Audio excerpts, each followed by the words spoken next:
ফিরে আসা পরবর্তী অংশ। মুসৌরিতে আরও একটা দিন কাটিয়ে আমরা দিল্লি ফিরলাম। লাঞ্চের পর রওনা দিয়েছিলাম, একটু আগে রাত 8টা নাগাদ ফিরেছি। আমাদের ফেরাতে বাড়িতে যেন একটা খুশির আমেজ ছড়িয়ে পড়েছে।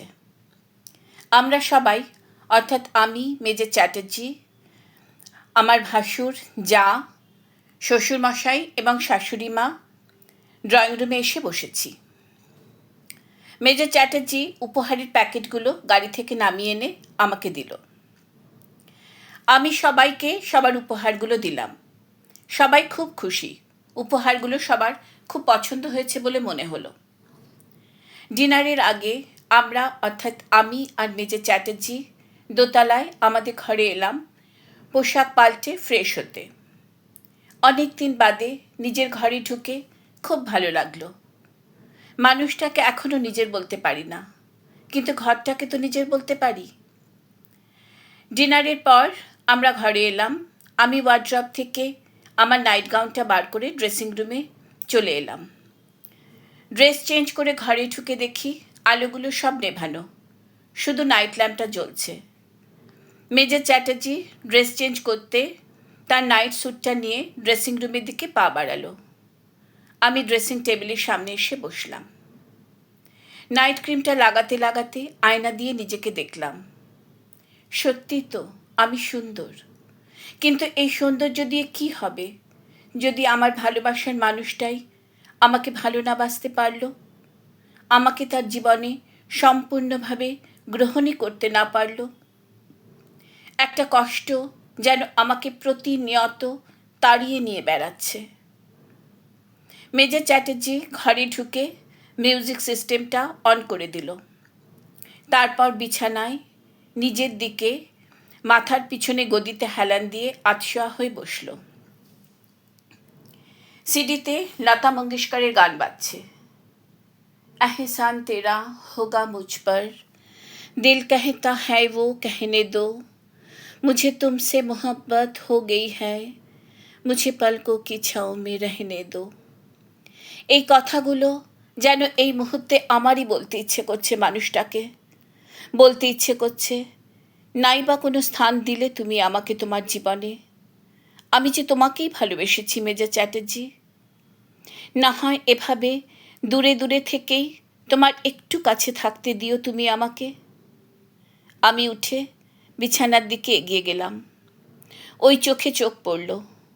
ওই দু চোখ আমাকেই দেখছে গভীর দৃষ্টিতে। ওই দু চোখের ভাষা পড়তে পারি না আমি, আমার খুব কষ্ট হয়। ওই দু চোখের গভীরতায় তলিয়ে যেতে ইচ্ছে করছে, পারলাম না। আনত মুখে এপাশ ফিরে শুয়ে পড়লাম। জানি মানুষটা আমাকেই দেখছে। তার দৃষ্টি আমি আমার শরীরে মনে অনুভব করতে পারছি। মেজর চ্যাটার্জি পায়ের নিচ থেকে কম্বলটা আমার গায়ে যত্ন করে দিয়ে দিল। মানুষটার এই ছোট ছোট যত্নগুলো আমাকে আরও দুর্বল করে দেয়, মানুষটাকে আরও আরও বেশি ভালোবাসতে বাধ্য করে। বুকের ভিতর মানুষটার প্রতি অফুরন্ত ভালোবাসা নিয়ে দু চোখ বন্ধ করলাম। চোখের কোলবে দুফোঁটা জল গড়িয়ে পড়ল। আমি আয়নার সামনে দাঁড়িয়ে সাজছি। এখনই বেরোবো। মেজর চ্যাটার্জির সঙ্গে একটা পার্টিতে যাচ্ছি, ডিফেন্সেরই পার্টি, DOSI ক্লাবে, অর্থাৎ defence service officers institute, new Delhi. Dress code western and black.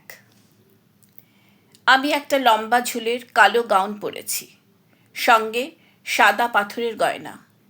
নেকলেসটা কিছুতেই লাগাতে পারছি না, অনেকক্ষণ থেকে চেষ্টা করছি। নেকলেসটা লাগাতে এত ব্যস্ত ছিলাম যে মানুষটা কখন ঘরে ঢুকেছে খেয়ালই করিনি। আয়নার ভিতর দিয়ে চোকাচুকি। ব্ল্যাক স্যুটে দারুণ দেখাচ্ছে মানুষটাকে। আমাকে নেকলেসটা নিয়ে যুদ্ধ করতে দেখে এগিয়ে এলো। বেআই আমার দিকে তাকিয়ে অনুমতি চাইল। আমি হাতটা সরিয়ে নিলাম। মেজর চ্যাটার্জি আমার চুলটা সরিয়ে নেকলেসটা লাগিয়ে দিল। আমার খুব ভালো লাগলো। তারপর আয়না দিয়ে আমার দিকে তাকালো, মুগ্ধ দৃষ্টি। বুঝলাম আমার সাজ মানুষটার পছন্দ হয়েছে। আমাকে ভীষণ অবাক করে সে বলল, you are looking gorgeous Gitanjali. বিশ্বাস হচ্ছে না, আজ মানুষটা এই প্রথম আমার প্রশংসা করল। দারুণ খুশিতে মনটা ভরে গেল। লজ্জায় লাল হয়ে আয়নার ভিতর দিয়ে তাকালাম তার দিকে। মুগ্ধ দৃষ্টিতে সে আমাকেই দেখছে, মাথা থেকে পা পর্যন্ত। চোখাচোখি হলো, একটু হেসে বলল, লেটস মেক আ মুভ। বিশাল ক্লাব, পার্টি চলছে। আলো আঁধারিতে হালকা পাশ্চাত্য মিউজিক বাজছে। সবার হাতেই ড্রিঙ্কসের গ্লাস, শ্যাম্পেন, হুইস্কি, ওয়াইন, আরও অনেক রকম ড্রিঙ্কস। মেজর কয়েকজন কলিগের সঙ্গে আমার আলাপ করিয়ে দিল। তারা সবাই ওয়েল ম্যানার্ড ও ওয়েল বিহেভড ভদ্রলোক। আমরা কোণের দিকে একটা টেবিলে গিয়ে বসলাম। মেজর আমার ও নিজের জন্য শ্যাম্পেন নিয়ে এলো। ওয়েটার এসে টেবিলে নানা রকম স্ন্যাক্স রেখে গেল। মেজর চ্যাটার্জি আস্তে আস্তে গ্লাসে চুমুক দিচ্ছে। আমার খুব একটা ভালো লাগে না বলে 2-1 সিপ নিলাম। সামনে ডান্স ফ্লোরে বেশ কিছু কাপল ডান্স করছে। একটা হালকা রোম্যান্টিক ইংরেজি গানের সঙ্গে বল ডান্স। দেখতে খুব ভালো লাগছে। মনে হচ্ছে একটি নারী, একটি পুরুষ পৃথিবীর সমস্ত কিছু ভুলে দুজন দুজনকে আলিঙ্গন করে পরস্পরের মধ্যে হারিয়ে গেছে, হারিয়ে যাচ্ছে। মেজর চ্যাটার্জির গভীর চাউনি বারবার আমাকে দেখছে। তার এই দেখাটা আমি হৃদয় দিয়ে উপভোগ করছি। মানুষটা যখনই এভাবে আমাকে দেখে আমার ভীষণ গর্ব হয়। নিজেকে পৃথিবীর শ্রেষ্ঠ সুন্দরী বলে মনে হয়। মনে হয় I am on the top of the world. হঠাৎ মেজর চ্যাটার্জি উঠে দাঁড়িয়ে আমার দিকে তার হাতটা বাড়িয়ে দিয়ে বলল, গীতাঞ্জলি, লেটস ডান্স। আমি একটু ইতস্তত করে মানুষটার হাতে আমার হাতটা দিলাম। উঠে পড়লাম। এর আগে বল ডান্স করিনি কখনো। তবু এই মানুষটার সাথে ডান্স করার লোভ ছাড়তে পারলাম না। আমরা দুজনে হাত ধরে ডান্স ফ্লোরে এলাম। মেজর চ্যাটার্জি তার বাঁ হাতটা আমার কোমরে রাখল। আমি সমস্ত শরীরে একটা শিহরণ অনুভব করলাম। আর ডান হাত দিয়ে আমার বাঁ হাতটা ধরল। আমি আমার ডান হাতটা ওর বুক ছুঁয়ে কাঁধে রাখলাম। মেজর আমার 2 চোখে চোখ রাখল। আমরা ডান্স শুরু করলাম। গানটা দারুণ রোম্যান্টিক। ভালো লাগায়, ভালোবাসায় আমি অভিভূত হয়ে যাচ্ছি। মানুষটার এত কাছে এসে ওর 2 চোখে চোখ রেখে মনে হলো আমি যেন আস্তে আস্তে কোথাও হারিয়ে যাচ্ছি। মনে হলো আমার আর ফেরার পথ নেই। নিজেকে আমি হারিয়ে ফেলেছি ওই মানুষটার মধ্যে। নিজেকে হারিয়ে মনে হলো আমি যেন সব পেয়ে গেছি। আমার আর কিছু চাওয়ার নেই, কিছু পাওয়ার নেই। আনন্দে 2 চোখ জলে ভরে গেল। চোখের জল লোকাতে ওই 2 চোখ থেকে চোখ সরিয়ে নিলাম। মনে মনে কবির ভাষায় বললাম, কাঁদালে তুমি মোরে ভালোবাসারই খায়, নিবিড় বেদনাতে পুলক লাগে গায়ে। আজ ভাইয়া ভাবি অর্থাৎ আমার ভাসুর ও যা চলে গেলেন। বাড়িটা খুব খালি লাগছে। মেজর চ্যাটার্জি ওদের এয়ারপোর্টে ছাড়তে গেছে। আমার ভাসুর ভাইজাকে পোস্টেড। আমার শ্বশুর ও শাশুড়ি মাও কোথাও বেরিয়েছেন। বাড়িটা একদম খালি। আমি একা একা এদিক ওদিক ঘুরে বেড়াচ্ছি। মাকে একটা ফোন করলাম। এমনিতে রোজ রাতে ডিনারের পর মায়ের সঙ্গে একবার কথা হয়। মায়ের সাথে কথা বলে আমি নিজের রুমে ফিরে এলাম। এখন প্রায় দুপুর 12টা বাজে। আসার সময় 1 কাপ কফি বলে এসেছিলাম। রুমে আসার পর একটু বাদেই একজন আর্দালি এসে কফি দিয়ে গেল। আমি আরাম করে কফি নিয়ে বসলাম। সকালেই আমার স্নান হয়ে গেছে। ঘুম থেকে উঠে স্নান করাটা আমার স্কুল জীবনের অভ্যেস। আর এ বাড়িতে সবাই ব্রেকফাস্টের আগেই স্নান সেরে নেয়। কফিতে চুমুক দিতে দিতে গতকালের পার্টির কথা মনে পড়ল। সত্যি কালকের দিনটা কখনো ভুলব না। এত আনন্দ হয়েছে কাল। অনেকক্ষণ ধরে আমি আর মেজর চ্যাটার্জি ডান্স করেছি। মানুষটা তার দু চোখে আমাকে ধরে রেখেছিল।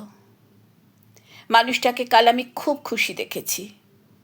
আমার খুব ভালো লেগেছে। ফেরার পথে গাড়িতে গুনগুন করে গান গেয়েছে। তারপর নিজেই বলেছে, you know Gitanjali, I am a very bad singer. আমরা দুজনেই হেসে ফেলেছি। জীবনের কিছু মুহূর্ত থাকে যেগুলো আমাদের অনেক কষ্টকেও ভুলিয়ে দেয়। আমি বাবা মায়ের খুব আদরের মেয়ে। বাবা কখনো আমাকে সামান্য বকাবকিও করেননি। আর মা আমার বন্ধু ছিলেন। এতদিন পর্যন্ত আমার হৃদয়ের সব কথা আমি মাকে বলেছি। এমনকি মেজর চ্যাটার্জিকে যে আমার দারুণ পছন্দ হয়েছে সে কথাও মাকেই বলেছিলাম। যেদিন আমার শ্বশুর শাশুড়ি, মেজর চ্যাটার্জি এবং আমার যা আমাকে দেখতে এসেছিল সেদিনটা খুব মনে পড়ে।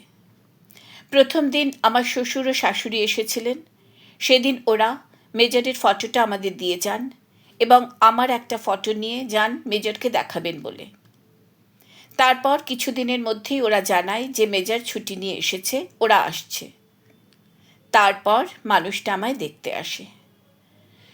খুব যত্ন করে সেজেছিলাম আমি। একটা রানী কালারের শেডেড শিফন পরেছিলাম। চুলটা খোলা ছিল। গিয়ে ড্রয়িং রুমে বসেছিলাম। সবাইকে হাত জোর করে নমস্কার করেছিলাম। তারপরে মানুষটার উল্টো দিকে সোফায় বসেছিলাম। বসার সাথেই চোকাচুকি, সেই অন্তর্ভেদী দৃষ্টি, মুখে মৃদু হাসি। ওই দৃষ্টি সেদিন আমাকে পাগল করে দিয়েছিল। আজও পাগল করে দেয়, ভালোবাসতে বাধ্য করে। ওরা সেদিন রেডি হয়ে এসেছিল। আমার ছবি দেখে মেজর চ্যাটার্জির নিশ্চয়ই পছন্দ হয়েছিল, তাই সেদিন ওরা একরকম প্রস্তুত হয়ে এসেছিল। আমার শাশুড়ি মা আমার দু হাতে দুটো কঙ্কন পরিয়ে দেন। তারপর বিয়ের অর্থাৎ রেজিস্ট্রি ম্যারেজের তারিখ ঠিক করে ওরা চলে যায়। ওরা যাওয়ার পর আনন্দে আমি দৌড়ে গিয়ে মাকে জড়িয়ে ধরেছিলাম। বলেছিলাম, মা, মেজর চ্যাটার্জিকে আমার ভীষণ পছন্দ হয়েছে। মা হেসে বলেছিলেন, সে তো বুঝতেই পারছি। মা আমার সবচেয়ে কাছের মানুষ ছিলেন।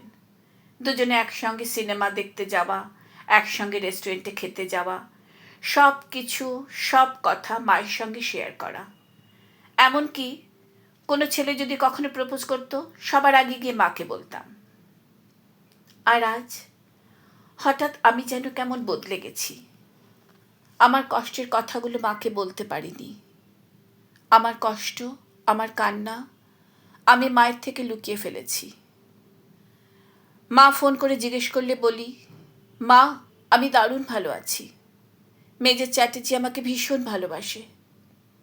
বলতে পারিনি, মা, তোমার আদরের মেয়েকে প্রথম রাতেই অবহেলায় ফিরিয়ে দিয়েছে মানুষটা। বলতে পারিনি, মা, তবু ওই মানুষটাকে আমি পাগলের মতো ভালোবাসি। চোখটা ঝাপসা হয়ে গেছে। শাড়ির আঁচল দিয়ে চোখটা মুছে ফেললাম। কফি শেষ হয়ে গেছে। খালি কাপটা টেবিলে রেখে উঠে পড়লাম। মোবাইলটা বেজে উঠল। মেজর চ্যাটার্জির ফোন। জানালো যে সে ন্যাশনাল সিকিউরিটি কাউন্সিলে যাচ্ছে, কাজ আছে, লাঞ্চে আসতে পারছে না। আমি যেন লাঞ্চ করে নিই। তার মানে আজ লাঞ্চে আমি একদম একা, কারণ আমার শাশুড়ি মা যাওয়ার সময় বলে গেছেন যে ওনারা লাঞ্চে থাকবেন না। বিছানার দিকে এগিয়ে গেলাম। যেদিকে মেজর চ্যাটার্জি শোয় সেদিকে। ওর বালিশে মাথা রেখে শুয়ে পড়লাম। বিছানার এদিকটায় যেন মানুষটার গায়ের একটা গন্ধ আছে। আজ এই পর্যন্ত।